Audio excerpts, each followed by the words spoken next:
Welcome to Barnstable Today. I'm Nick Cortez.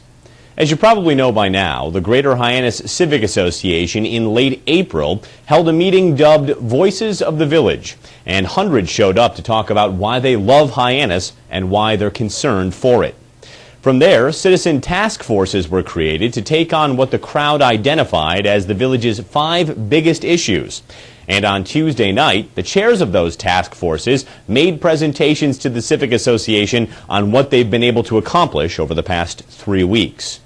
The first was an update from Beth Marcus, the co-chair of the Marketing Task Force that's working to promote and grow the Civic Association's membership and to encourage people to focus on the many positive things that Hyannis has to offer. Basically what we came up with were, yes, the long-term need of this, maybe this long-term themed marketing plan.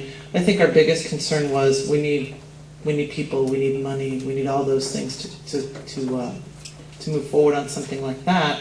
And so how are we going to do that? We got an email from one of the members that said, hey, how about a website, and how about a Facebook page, and how about a Twitter page, and things like that. And for people that are online, they know that that's a pretty easy, fast way to get communication out. For people that are online, yeah, that might not be as interesting to you, but we thought it was a great way to start. Now, between last night and this morning, we've actually found a local vendor, Penguin Digital Design, who's located on Main Street in Hyannis, who has volunteered to build us for free a website for the Hyannis Village Civic Association. Yes. And it's funny, all we had to do was ask. So with a website, Facebook for the, how many people actually use Facebook? So be really, okay, great, so that's a decent number. Facebook would be a really good way for every person in this room to promote this organization, right? Right before I left my office, I told everybody that this is where I was coming. So they know that this is important to me, and if they want to follow that, they can. We also talked about ways that we can, use that website to then boost membership. And so now that we can have a website and maybe even get online people to pay for memberships and things like that, we'll see how sophisticated we get. My goal is to see this thing move forward pretty quickly. For full disclosure, I am the other co-chair of the GHCA's Marketing Task Force. Next up was Eric Schwab, the chair of the task force dealing with community policing, crime, and drugs. Here are some of his group's ideas to work with the police department to improve public safety.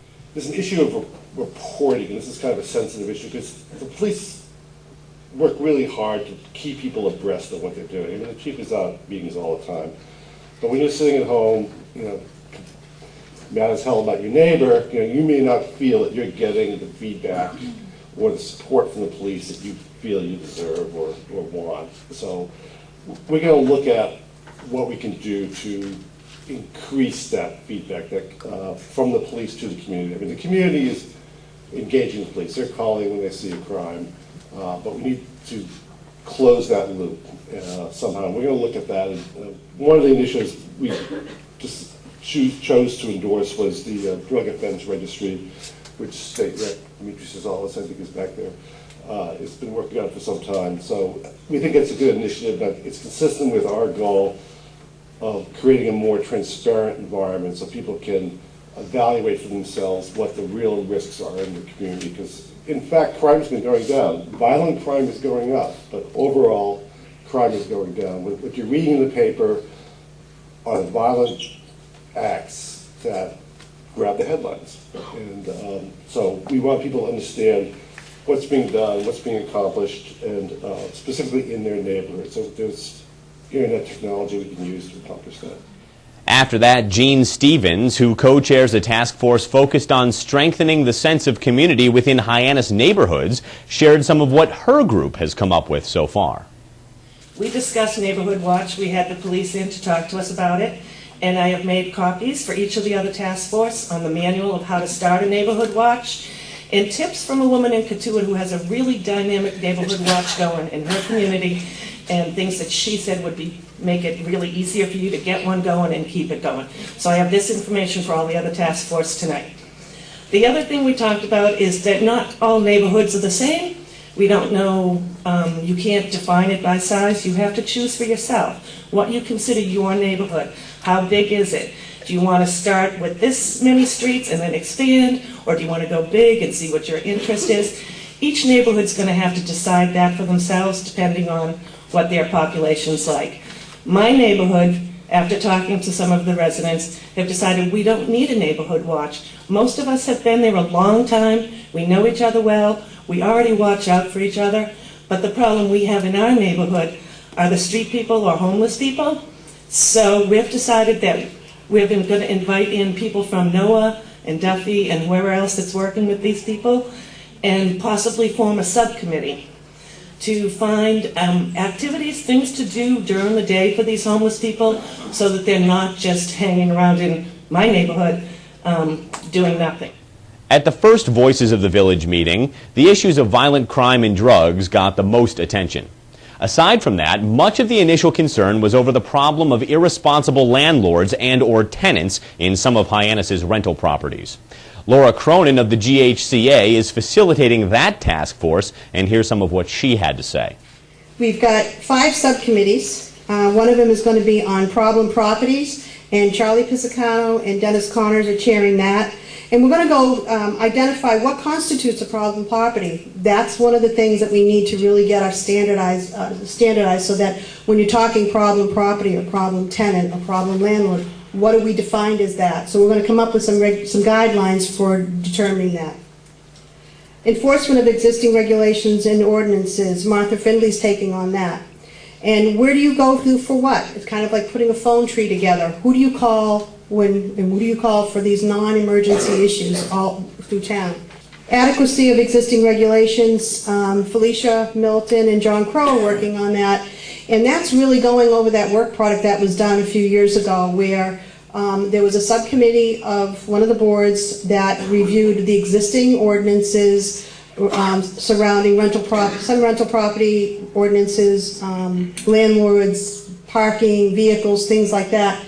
And it never got past approval. It kind of died somewhere in committee, and at the time maybe there wasn't an appetite from the town for making any changes. So the first thing that they're going to do is they're going to go look, and they've already met to do that. They're looking at the existing regulation, at that work product to see, is it applicable today? Can we use it today?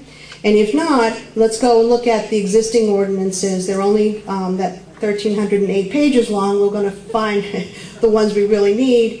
And they'll look to see what needs to be changed. Because one of the things that we are looking at from enforcement is the dialogue isn't easy to understand. Last up was Maura Bunshu, a leader of the task force looking for creative and lasting solutions to support and nurture Hyannis's children. Some of the things that we've been doing are compiling a list of all of the resources that are available in the Hyannis area for families. We find that there are some things that have a few here and a few there. But that they're not exhaustive. So if we could get a list of all of those things together and then make sure that they got to all of the families in Hyannis, that would be a big help. With that, we're also looking at how to strengthen the communication with all different types of families in Hyannis. We're finding that many families are not getting the services or knowing of events that are happening due to a variety of different things, either a language barrier or feeling marginalized.